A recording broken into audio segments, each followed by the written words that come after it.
तो last class किस चीज़ की थी हमारी? समश्रुति भिन्न किए थे हमने शब्दावली। ठीक है, पढ़े आपने घर में जाके सभी ने? ऐसे ही आंसर आया, वो नहीं पढ़ा है ना, पढ़ने हैं। ठीक है, और स्टडी करनी, उससे रिलेटेड और पढ़ने हैं। ठीक है, तो आज हम स्टार्ट करेंगे उपसर्ग। ठीक है, देखो जब हमने शब्द पढ़े थे, क्या होता है शब्द? किसे कहते हैं शब्द? दो वर्णों के साथ। ठीक है, उसके बाद हमने क्या किया था? शब्दों का वर्गीकरण किया था। ठीक है, पहले था आपका उत्पत्ति के आधार पर शब्द के कितने वेद थे? 5। ठीक है, लेकिन मैंने क्या बोला है? 4। ठीक है, तो उसके बाद दूसरा पॉइंट कौन सा था? व्युत्पत्ति या रचना बनावट के आधार पर शब्द के कितने वेद थे? कितने थे? 5 थे। फिर से याद करो। 3 थे।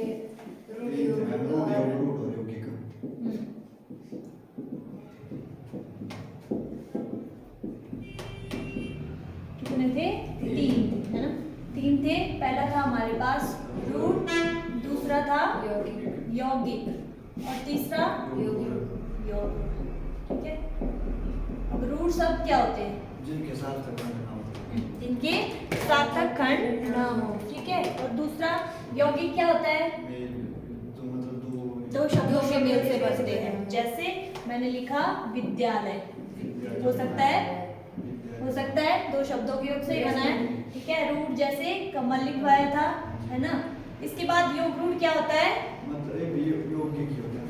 यौगिक होता है, पर इनका जो अर्थ निकलता है वो शुरू करता है। ठीक है, इसमें योग रूट में क्या है? जैसे मैंने पीताम्बर, है ना? अब पीताम्बर का अर्थ हम किससे लेते हैं कि पीला है जिसका अंबर, है ना? वो कौन होते हैं हमारे? कृष्ण भगवान। तो एक तरफ से देखें तो ये जो कृष्ण है ये क्या है? रूढ़ ही शब्द है। तो ये 2 चीजें तो सेम ही हो गई। बचता कौन है? यौगिक में भी योग रूढ़ आ जाता है आपका। ठीक है, तो ये जो यौगिक शब्द मैंने आपको बताया था कि यौगिक शब्द कितने टाइप से बनता है हमारा यौगिक शब्द? कितने टाइप बताए थे? इसका निर्माण कितनी तरह से होता है? 4 तरह से। कौन कौन से थे वो प्रकार आपको बताया है मैंने पहले? संज्ञा, सर्वनाम, वो तो हमारे विकारी शब्द है। उपसर्ग, प्रत्यय। यस, ठीक है, तो हमारा जो यौगिक शब्द है इसी में हमारा क्या जाता है? ये बनते हैं हमारे उपसर्ग से, प्रत्यय से और संधि और किससे बनता है? समास। तो इससे पता चलता है तुम कितना याद रखते हो, है ना? तो इसी में हमारा सबसे पहले क्या आया है? उपसर्ग। सबसे पहले हम किसके बारे में पढ़ेंगे? उपसर्ग। ठीक है, अब हमें पढ़ने पड़ेंगे क्योंकि अगर हमें इसके बारे में क्लियर होगा तभी तो हम आगे पढ़ पाएंगे। ठीक है, कि उपसर्ग क्या होते हैं, प्रीफिक्स इंग्लिश में बोलते हैं। ठीक है, तो लिखो उपसर्ग, हेडिंग डालो। अब याद करना है इसको कि कैसे बनते हैं हमारे यौगिक शब्द? उपसर्ग, प्रत्यय और संधि समास। ठीक है, वो जो आप संज्ञा सर्वनाम बोल रहे हैं वो हमारे विकारी शब्द के भेद हैं। ठीक है, लिखो पहले तो उपसर्ग को तोड़ो, खंड करो इनके। उपसर्ग कैसे बनता है? उप जमा सर्ग, ऐसे तोड़ना है इसको। आगे लिखना है उप का अर्थ है निकट। उप का क्या अर्थ है? निकट या समीप। निकट या समीप। और सर्ग का मतलब होता है सृष्टि करना या रचना करना। ठीक है, निर्माण करना किसी चीज का। तो इसमें लिखेंगे आप उपसर्ग का अर्थ है, जब हमने तोड़ा तो एक एक का मीनिंग जाना हमने कि उप का अर्थ क्या है, सर्ग का अर्थ क्या है। तो लिखेंगे उपसर्ग का अर्थ है किसी शब्द के निकट या समीप आकर नया शब्द बनाना। किसी शब्द के निकट आकर या समीप आकर नया शब्द बनाना उपसर्ग का अर्थ है। ठीक है, या अब इसमें और एक और डेफिनेशन है इसकी, और में लिख लेनी है। या वह शब्दांश या अव्यय। अभी अव्यय क्या होता है? किसे बोलते हैं हम अव्यय? अविकारी शब्द आपका क्या होता है? अव्यय, ठीक है, तो मतलब जो चेंज नहीं होता, ठीक है। तो लिखो वह शब्दांश या अव्यय जो किसी शब्द के पहले लगकर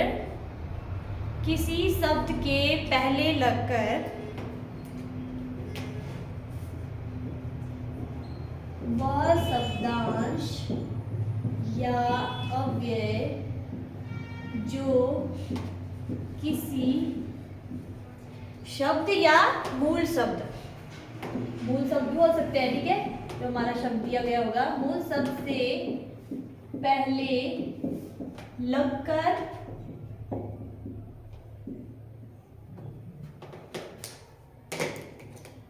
उसके अर्थ में, किसके अर्थ में, मूल शब्द के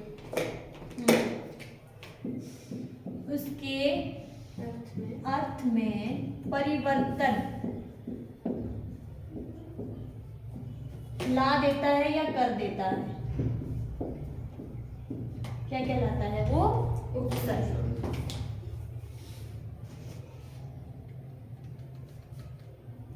इसको ऐसे भी लिख सकते हैं आप, देखो मूल शब्द लिख लिया कोई भी हमने पहले, मूल शब्द, अब हमारा उपसर्ग कब लगता है, तो क्या बोलते हैं शब्दांश, क्या बोलते हैं शब्दांश, उससे क्या बनेगा हमारा नया शब्द।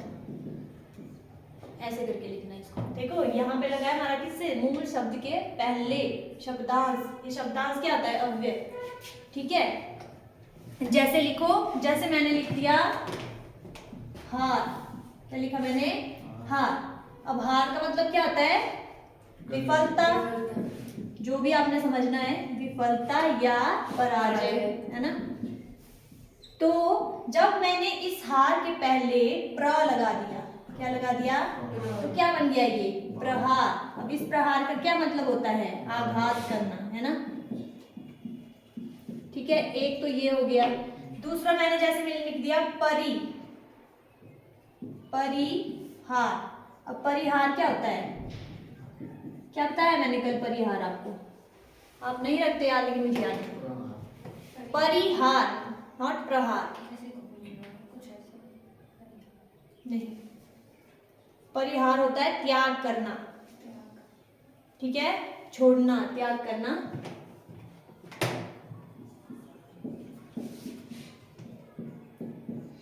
जैसे मैंने लिख दिया आहार, आहार मतलब भोजन, ठीक है। इसके बाद जैसे उपहार, उपहार क्या होता है, भेंट, ठीक है। और क्या हो सकता है, और भी हो सकता है, जैसे वी जमा हार, विहार होता है आपका घूमना, वी जमा हार, विहार घूमना।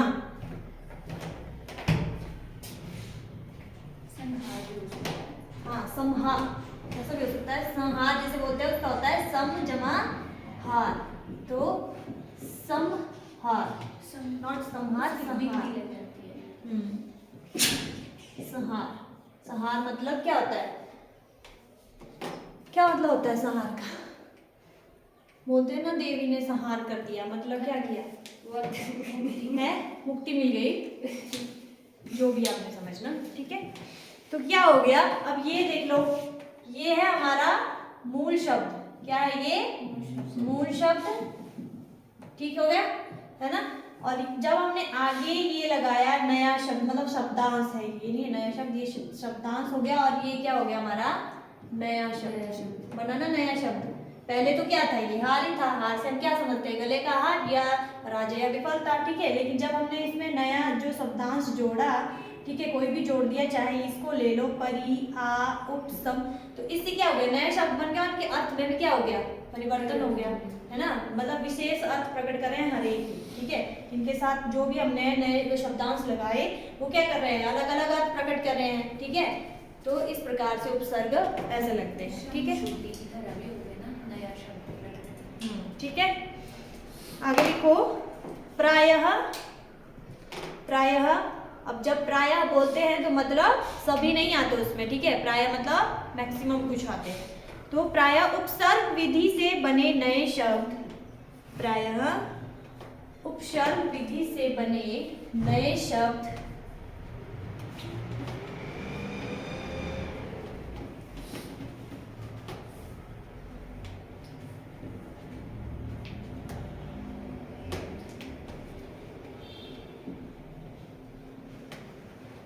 प्रायः उपसर्ग विधि से बने नए शब्द का अर्थ उपसर्ग के भावार्थ तथा मूल शब्द के अर्थ के आसपास होता है। मूल शब्द के अर्थ के आसपास ही होता है। जैसे मैंने मूल शब्द लिखा सत्य। सत्य का मतलब क्या है? सच, है ना। और जब मैंने इसमें शब्दांश जोड़ा अ मतलब नहीं, है ना। नहीं के मतलब ना की भावना जिसमें है, या न सच, न भी हो सकता है, जो सच नहीं है, तो मतलब क्या होता है इसका? जैसे बन गया असत्य, मतलब जो सच ना हो। लेकिन देखो अब जब इन दोनों को जोड़ा तो इनका क्या हो गया? सेम ही मतलब है ना, आसपास ही है, जैसा इस मूल शब्द का है। जो सच नहीं है असत्य, ठीक है। तो मतलब क्या है कि इस विधि से जब नए शब्द बनते हैं तो जो उपसर्ग का भावार्थ होता है, अब उपसर्ग का भावार्थ क्या है? यहाँ पे नहीं की भावना दे रहा है। ना का मतलब होता क्या है? रहित या नहीं की भावना जो देता है, ठीक है। और मूल शब्द के अर्थ के आसपास ही, तो अब यहीं पे वही बात हो रही है, ठीक है। मूल शब्द क्या है हमारा? सत्य, मतलब सच, ठीक है, जो सच नहीं है। तो इन दोनों का क्या है? आसपास ही है ना, एक ही मतलब हो गया। आगे लिखो, उपसर्ग के प्रयोग से 3 प्रकार के शब्द प्रकट होते हैं। उपसर्ग के प्रयोग से 3 प्रकार के शब्द प्रकट होते हैं। अब 3 प्रकार के शब्द कैसे?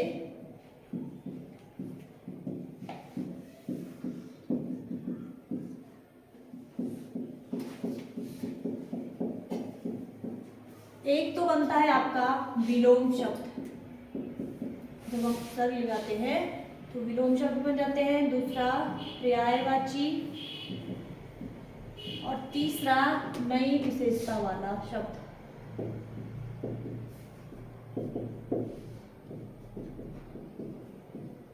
ये 3 बनते हैं। नई विशेषता मतलब ना ही वो विलोम होते हैं, ना ही पर्यायवाची बनते हैं उससे, ठीक है। ना ही उनसे विलोम शब्द बनते हैं, ना ही पर्यायवाची शब्द बनते हैं, ठीक है। तो कैसे? पहले विलोम शब्द के नीचे लिखोगे, जैसे मैंने लिखा गमन। गमन का विलोम क्या होगा?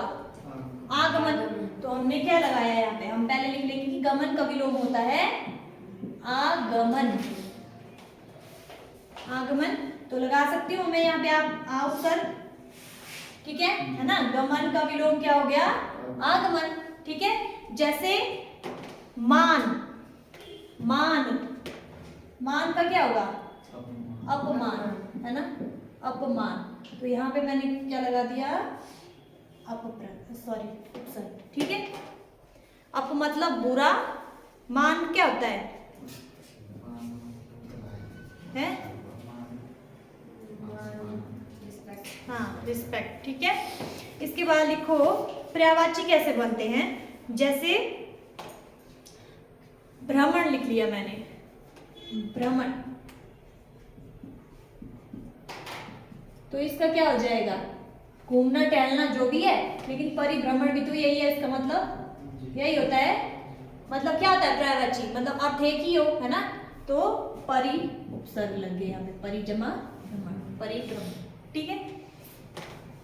इसके बाद तीसरा लिखो नई विशेषता वाले शब्द कैसे बनेंगे। जैसे अनुजमा शासन, जैसे ये लिख दिया अनुशासन का मैंने, अनुजमा शासन। अब इसका बनता है कुछ विलोम या पर्यायवाची है? बन सकेगा? शासन का बन जाएगा। तो शासन का तब बनेगा जब ये चीज भी साथ में चलेगी। बनेगा? नहीं बनेगा। अनु होता है पीछे, ठीक है। मतलब अनुशासन मतलब क्या होता है? जो शासन में रहता है, ठीक है, डिसिप्लिन। तो इसका क्या बन गया? अनुशासन। एक लिखो और, जैसे अधिजमा का, अधिजमा कार। अधिकार का मतलब क्या होता है? हक। ठीक है, भाव समझ रहे हो ना आप? ठीक है, तो भाव समझ में आना चाहिए। ठीक है, इसके बाद लिखो, हिंदी में प्रचलित उपसर्गों के को निम्नलिखित भागों में विभाजित किया जा सकता है। निम्नलिखित का मतलब क्या होता है? आगे बोलो वाला। ये जो अधोलिखित, निम्नलिखित, उपर्युक्त, कल मैंने आपको शायद दिया है, बताओ वाला। हाँ, ऊपर जो लिखा गया है उपर्युक्त, निम्नलिखित नीचे लिखा गया है, जो आप नीचे लिखेंगे। हिंदी में प्रचलित उपसर्गों में को निम्नलिखित भागों में विभाजित किया जा सकता है। जो आपके हिंदी में प्रचलित होते हैं उपसर्ग, उनको भी भागों में विभाजित किया गया है। ठीक है, कितने भागों में? 5 भागों में, 5 भागों में विभाजित किया गया है। ये लिख लिया है? समझ में आ गया ये?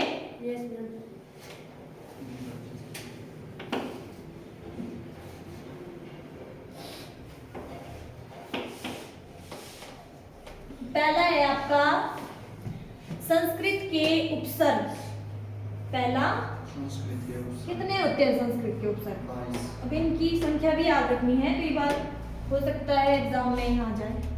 जैसे आपके प्रत्ययों के बारे में भी आ जाता है कि हिंदी में कितने प्रचलित प्रत्यय बताए आपको पहले भी शायद प्रत्यय नहीं बताए होंगे। नहीं, पहला है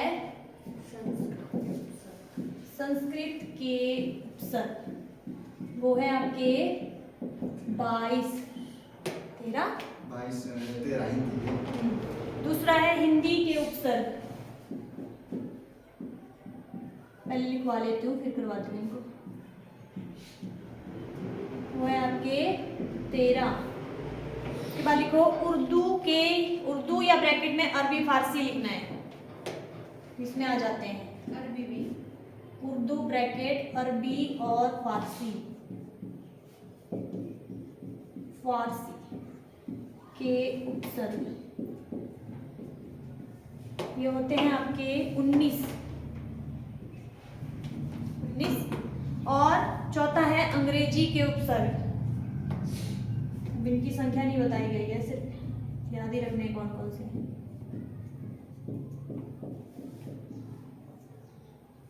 पांचवा है उपसर्ग के समान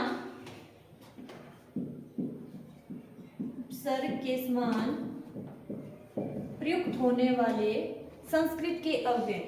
उपसर्ग के समान प्रयुक्त होने वाले संस्कृत के अव्यय। ठीक है, ये तो पहले याद कर लेना कि संस्कृत में कितने होते हैं, हिंदी में और इसमें कितने होते हैं। ठीक है, 22, 13, 19 ऐसे याद रखना। ठीक है, सीक्वेंस में रखना इसको। सबसे पहले लिखेंगे संस्कृत के वो 22 उपसर्ग कौन कौन से जो आपके संस्कृत में आते हैं। ठीक है,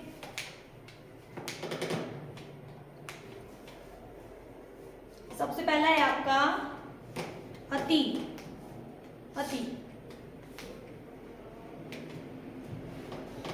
दो, सबसे पहला है आपका लिख लेना 22 के 22 या फिर एग्जाम्पल साथ में लिखने, एक एक करने। ठीक है, जैसे अति से बनेगा अत्याधिक, अत्यंत, जब आप तोड़ोगे ना इनको तो अति प्रत्यय लगा होगा इनमें। ठीक है, या अतिरिक्त, देखो अतिरिक्त, जब तोड़ोगे तो अति प्लस रिक्त। दूसरा है जैसे अत्यंत, तो इसका क्या बनता है? अति क्या बनेगा? जमा अंत, अत्यधिक, अति जमा अधिक। ठीक है, ऐसे ये जब संधि करेंगे ना तब आपको ज्यादा क्लियर हो जाएगा। मे भी, बट संधि मैं लास्ट में ही करवाऊंगी, वैसे तो नहीं आती उसमें। ठीक है, जैसे पूछ लेते ना कि इसमें कौन सी संधि है, इस वाक्य में, जैसे इसी में पूछ लेंगे तो कौन सी संधि है बीच में? दीपक बोलेगा। वो किसमें पूछेगा? अत्यधिक में, अति में ई जमा अ ई य बनाया, य बन रहा है, य है। यण संधि है पक्का? नहीं है याद तेरे को? यण ही होगी इसमें। य बन रहा है, य डाउटफुल क्यों हो रहा है ऐसा, कि पता नहीं है कि नहीं। कई बार क्या पता हो भी सकता है, आ भी जाते हैं कि भाई क्या पता, इसमें नहीं बोल सकते कुछ। ठीक है, दूसरा लिखो अधि।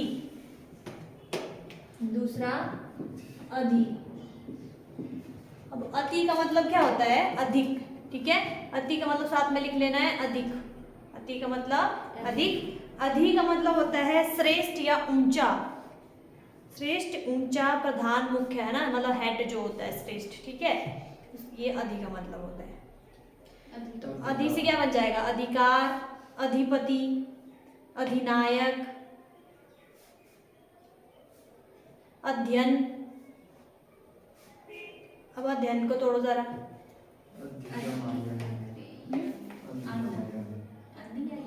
कैसे लिखा आपने अध्ययन?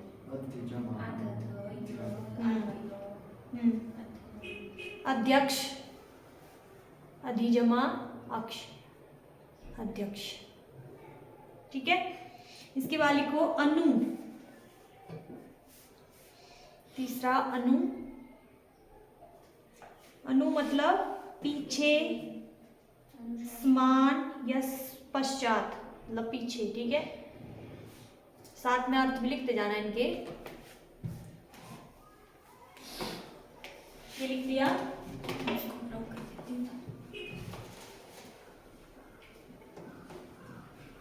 बनाओ अनु से, और क्या बनेंगे? हाँ, और क्या बनते हैं? बनाओ बनाओ। हाँ, और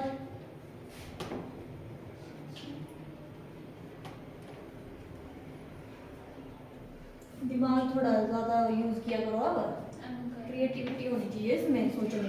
अनुज भी हो सकता है ना? अनुज भी हो सकता है। अनुज तो बड़ा होता है, पीछे कहाँ होता है?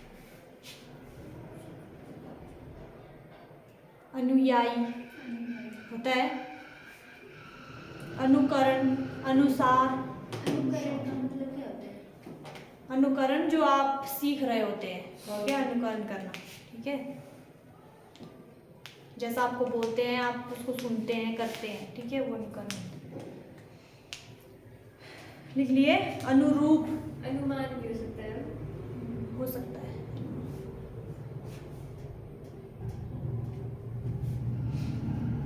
अनुमान मतलब मान के चलना, है ना। चौथा लिखो अप। तीसरा क्या लिखवा है मैंने? अनु। अनु मतलब अनुरूप या अनुशासन। अधिक लिखवाया था मैंने, अधिपति, अधिकार। चौथा क्या लिखवा रही हूँ? अप। अप मतलब बुरा। अप का मतलब क्या होता है? बुरा, बुरा या हीन। ठीक है, या लघुता, अभाव। हाँ, अपयश। अब का मतलब क्या हुआ? बुरा, हीन, अभाव या लघुता, मतलब कम कुछ हो जाना। ठीक है, जैसे अपयश, अपमान, अपकार। हाँ, अपयश, अपमान, अपकार। अरे आपको शब्द याद है ना, ये होता है प्रैक्टिस करने का। अपकीर्ति, अपहरण, अपकीर्ति, अपहरण। पांचवा लिखो अभी। अभी का मतलब होता है श्रेष्ठ ही। ठीक है, अधिकता। छोटी की मात्रा। अभी मतलब क्या है? ये जो आपके संस्कृत के शब्द जो भी लिखवाओगे इनमें छोटी की मात्रा ही होगी, किसी में बड़ी की नहीं होगी। सृष्टि। श्रेष्ठ, अधिकता, पास या हीन भी हो जाता है कई कई बार इसका अर्थ हीन। अभिमान और अभिसार। जो भी आपको लग रहे हैं कि हो सकते हैं। अभिशाल। अभिशाल भी होता है। अभिशान बोला आपने। अभिशाप। अभिशाल। और अभिसार, ठीक है। अभिमुख, अभियान, बहुत सारे शब्द हैं। अभिषेक, किसी का नाम होगा तो अभिषेक हो गया। मतलब इनमें क्या है, अभी उपसर्ग है, ठीक है। छठा लिखो अब। अब का मतलब क्या हुआ, अब का मतलब होता है अल्पता, नीच, हीन। अल्पता मतलब कमी, है ना, अनादर। जैसे अवगत अवहेलना हो सकता है, अवहेलना हो सकता है, अवहेलना हो सकता है। अवगत, अवगुण, अवनति, अवतार,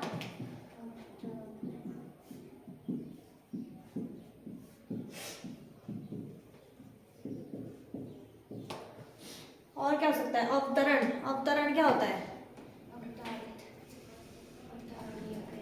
हाँ, तो अवतार क्या होता है,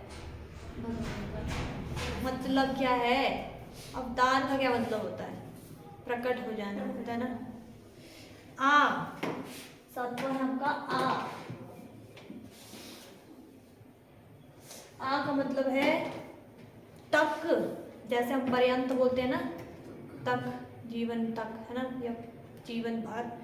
समेत, आ का मतलब समेत, मतलब सारा, या उल्टा भी होता है इसका मतलब, उल्टा। लेकिन ये शब्दों पर डिपेंड करता है कि वो क्या भाव ले रहा है, ठीक है, जो आपका मूल शब्द है, ठीक है। जैसे आजीवन, तो मतलब जीवन भर, है ना, आजीवन, जीवन तक भी बोल देते हैं, आजीवन। आगमन, जो मैंने आपको उस पर लिखवाया, आगमन। आरक्षण, आक्रमण,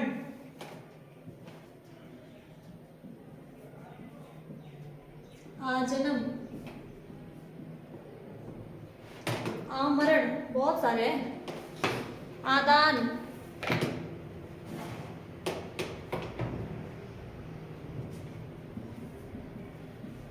ठीक है, कितना समझ में आ गया। अब लिखो उत। उत, उत, उत का मतलब उच्च या श्रेष्ठ, ऊंचा, उत्तम, ठीक है। उत से समझ लेना उत्ते को, उत से ऊंचा, श्रेष्ठ, उत्तम, ऊपर, यह इसके अर्थ। जैसे उत्कर्ष, उत्कर्ष, उत्तम, उत्कर्ष, उत्थान, और उत्पत्ति, उत्साह, उत्तीर्ण, उत्पत्ति,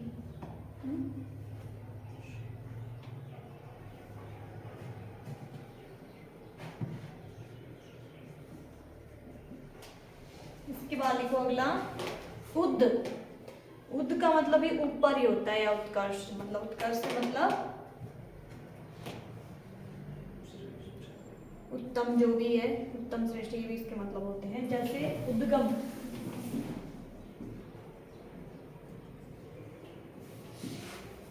उद्गम, उद्भव,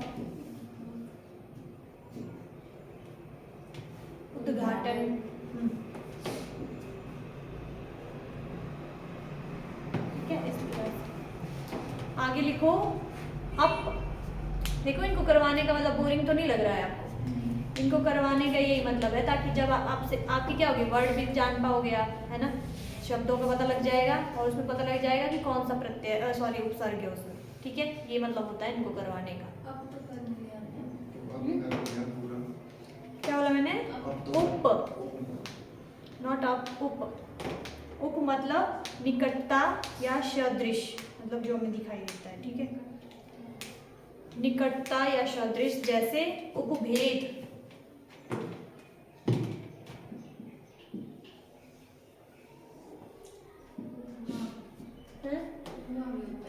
उपमान, उपकार हो सकता है।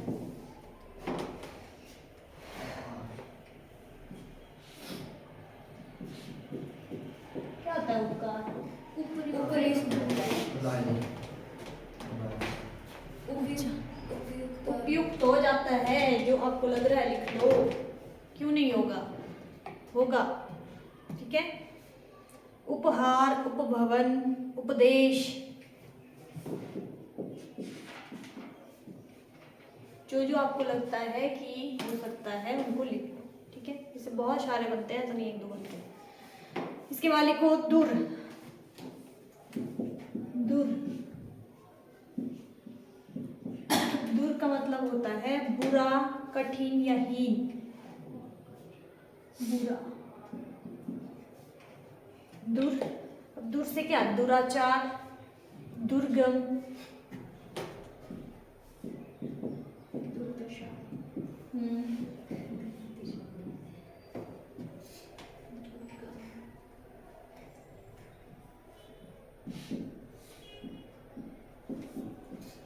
और दुर्जन, दुर्गुण, जिसमें बुरे गुण होते हैं, दुर्जन।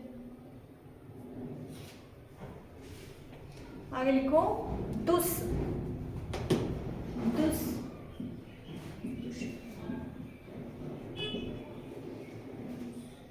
दुस का मतलब है बुरा, कठिन, बुरा या कठिन। तो दुस्साहस, दुष्कर, दुस्साहस, दुष्कर या दुष्चरित्र, जिसका बुरा चरित्र है, दुष्चरित्र।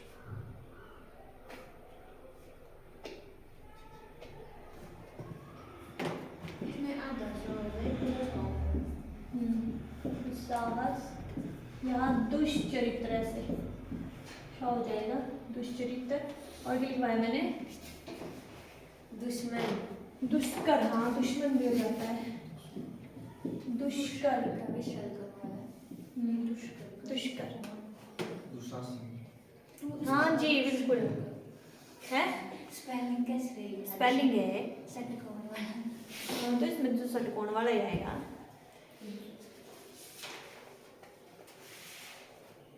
वर्तनी शुद्धि भी आती है, वो भी नहीं है अभी।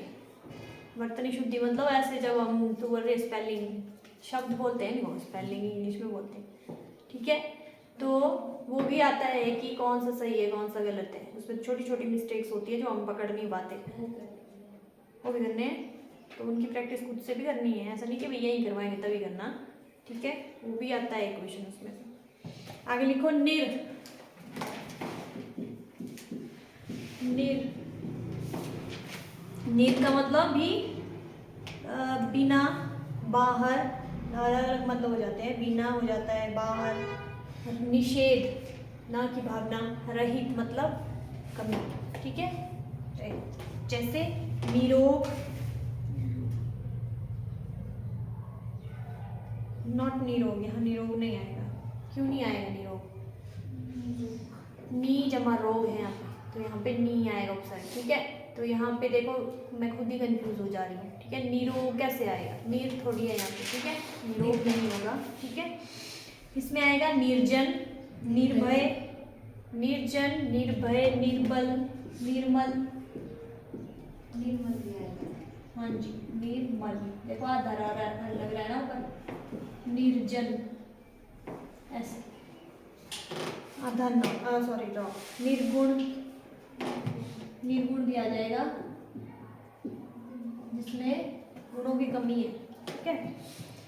तो लिखो निस, नॉट निस, नी लिखो, अब नी, 14 नी, ऐसे नी, नी का मतलब होता है नीचे, अधिकता या निषेध। निषेध से समझना है जिसमें कमी बता रहे हैं, ना की भावना बता रहे हैं, कोई चीज़ नहीं करनी है, ठीक है।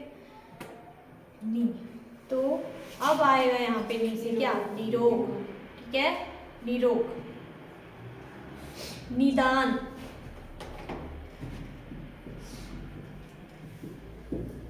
और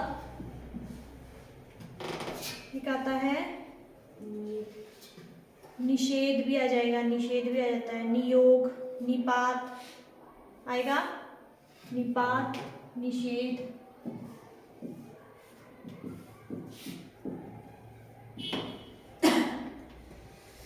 आगे लिखो निस, निस, ऐसे ये वाला निश। निश का मतलब भी रहित, रहित मतलब किसी चीज के बिना, है ना, रहित, पूरा या विपरीत, रहित, पूरा या विपरीत। तो इसका मतलब सबसे पहले निस्सार। निस्सार क्या होता है भाई? लिखवाया है मैंने आपको ये। सार से रहित। हाँ, है ना, निस्सार। हाँ, तो जो संसार का मतलब है उसका उल्टा है निस्सार, है ना। संसार मतलब जिसका कोई आधार है ना, जिसका आधार नहीं है वो निस्सार है। ठीक है, आगे लिखो निस्तार। एक होता है विस्तार, है ना, तो इसका उल्टा। आगे निश्चित। निश्चित कैसे लिखते हैं ऐसे? निश्चित।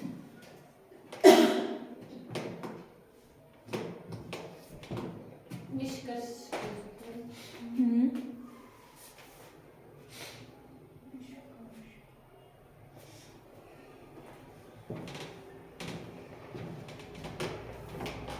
निसंकोच भी बोलते हैं ना, बोलते हैं संकोच होके बोलो, बोलते हैं ना कि कोई हेजिटेशन मत करो, तो वो भी हो जाएगा निसंकोच, मतलब आधा सा लगेगा उसमें, निसंकोच। ठीक है, आगे लिखो परी। अब परी से आप खुद बनाओगे क्योंकि परी बहुत इजी है परी से बनाना। परी है छोटी परिभ्रमण। अच्छा अच्छा, ठीक है ठीक है, सब पकड़ रहे हो आप, है ना। परिभ्रमण, ओके। परिस्थिति। ओके, आगे परिस का मतलब क्या? परिभ्रमण। आसपास चारों ओर। परिक्रमा। देखो हम करते हैं ना चारों ओर ही, है ना, परिभ्रमण घूमते हैं हम चारों ओर ही, है ना, ऐसा नहीं एक ही जगह जा रहे हैं, सारी जगह घूमते हैं।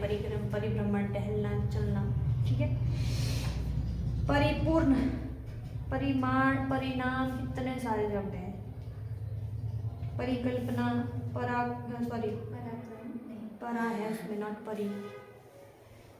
परिजन, है ना, बोलते हैं परिजन, है ना, उसमें भी क्या है, लेकिन यहाँ परिजन से आप क्या समझते हो कि जन के चारों ओर, अपने आसपास वाले जन। ठीक है। इसके बाद परा, परी के बाद परा भी आता है। एक पापा की परी हो गई, एक पापा का परा आ गया, परी।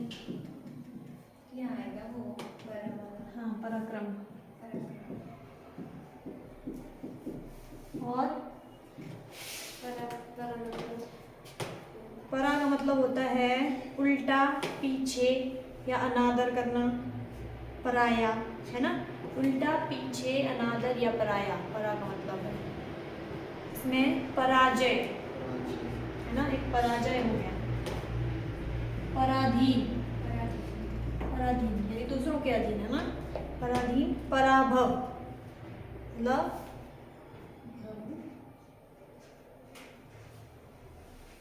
परामर्श। परामर्श क्या होता है? सलाह लेना, है ना। आगे लिखो प्र। प्र, प्र का मतलब होता है अधिक, ऊपर, यश या आगे। अधिक, ऊपर, यश या आगे। तो प्र से मैंने आपको पहले लिखवा दिया। प्रहार, प्रख्यात, प्रख्यात मतलब बहुत ख्याति है जिसकी, है ना। प्रबल, हाँ,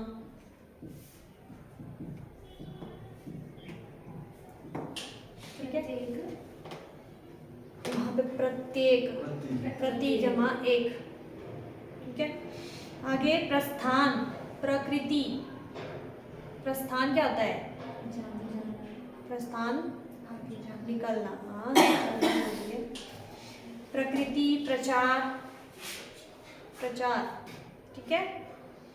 इसके बाद कितने हो गए? 18 हो गए भी। 19 लिखो। प्रति, प्रति, प्रति का मतलब होता है हर एक। प्रति मतलब ऐसा बोलते हैं ना, इसको दे दो प्रति बच्चा, तो प्रति घंटे बोलते हैं, मतलब 1 घंटे के हिसाब से। हर एक, उल्टा, सामने, ये इसके अर्थ हैं, हर एक उल्टा या सामने। तो इसका लिखो, अपने आप से लिखो, चलो। प्रत्येक हाँ, और प्रतिहार क्या प्रतिदिन भी हो गया। वो क्या होता है, उसका मतलब भी समझा दो मुझे पहले। अब जब आप शब्द बोलते हो तो उसका अर्थ भी बताना है। प्रतिदिन, प्रतिदिन चलो मैंने बता दिया प्रतिदिन, आप बताओ।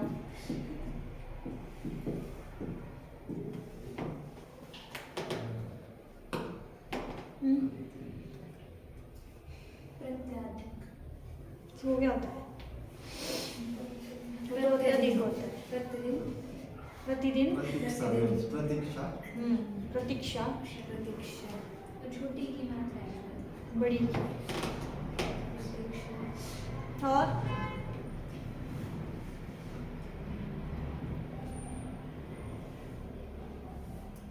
प्रतिदिन है, वो लिखा हुआ है यहाँ नहीं लिखा, मैंने ही तो बताया है। प्रतिबिंब बोला है प्रति, अच्छा हाँ वो भी हो सकता है, यस, प्रतिबिंब, क्योंकि मुझे प्रतिदिन ही सुनाई दे रहा है एक्चुअली।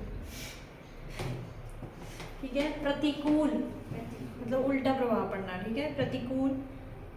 ये आगे वाला लड़का तो बिल्कुल चुपचाप बैठा है, इसको कोई मतलब ही नहीं है। आप बताओ वाला एक आधा कुछ अगर आपके माइंड में, इससे क्या होगा, आपकी वोकेबुलरी बहुत ज़्यादा इंक्रीज होगी, ऐसे शब्दों का आपके पास भंडार हो जाएगा, है ना। बोलो बताओ, क्या लगता है क्या हो सकता है, आपकी नज़र में कहीं देखा हो आपने इससे रिलेटेड कोई वर्ड?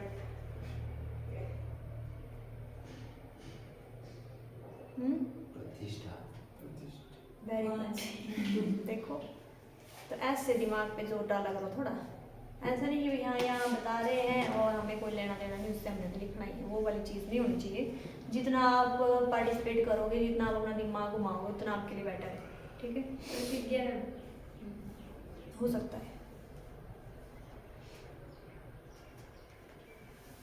ठीक है। आगे लिखो, वी लिखवा दिया, नहीं लिखवाया, वी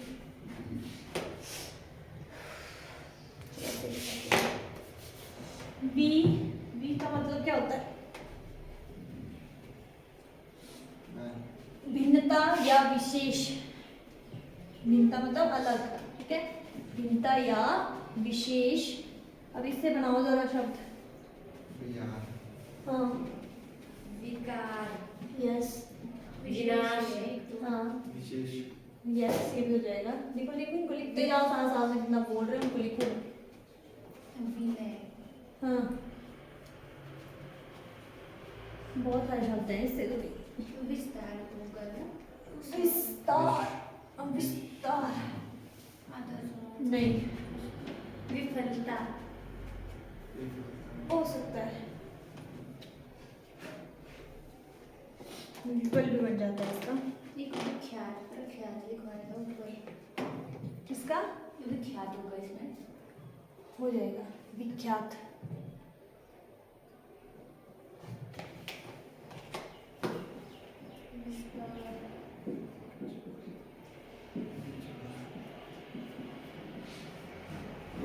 और विदेश, विलाप लिख लिया मैंने यहाँ पे, यहाँ देख,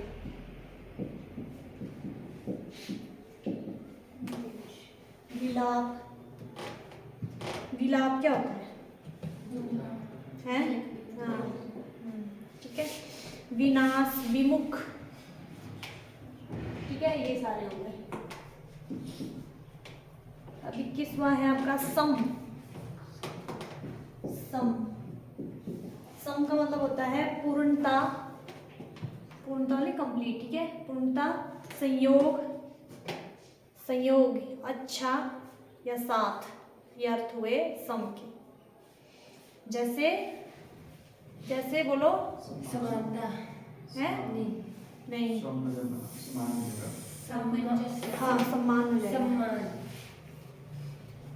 आगे सम्मुख, सम्मुख, संस्कार, संस्कार हो जाएगा,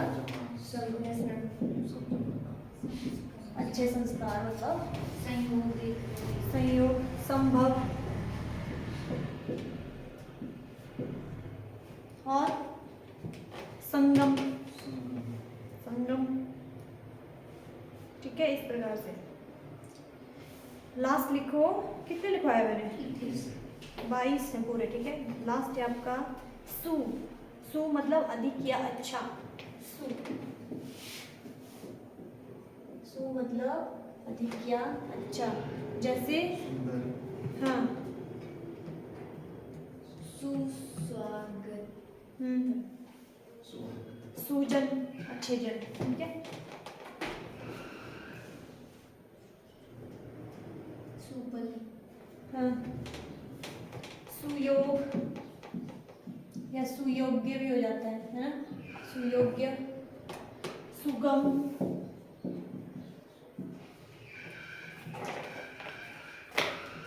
सुरक्षित, सुपात्र, ठीक है। तो इसी से रिलेटेड आपने और भी शब्द बनाने हैं, ठीक है। ऐसा नहीं कि यही लिखवाए तो यही होंगे, आपने खुद भी ढूंढने हैं और ऐड करने हैं इसमें लिख करके, ठीक है। और उनका मीनिंग भी जानना है, अर्थ भी जानना है कि इसका मतलब क्या होता है। कोई भी शब्द लिखा है तो उसका अर्थ प्लीज जानो साथ में, क्योंकि अगर आप अर्थ नहीं जानोगे तो आपको पता नहीं लगेगा किसका क्या मतलब है, ठीक है। तो कल हम करेंगे हिंदी के उपसर्ग, कितने लिखवाए हैं? 13। तो वो 13 उपसर्ग हम कल की क्लास में करेंगे, ठीक है।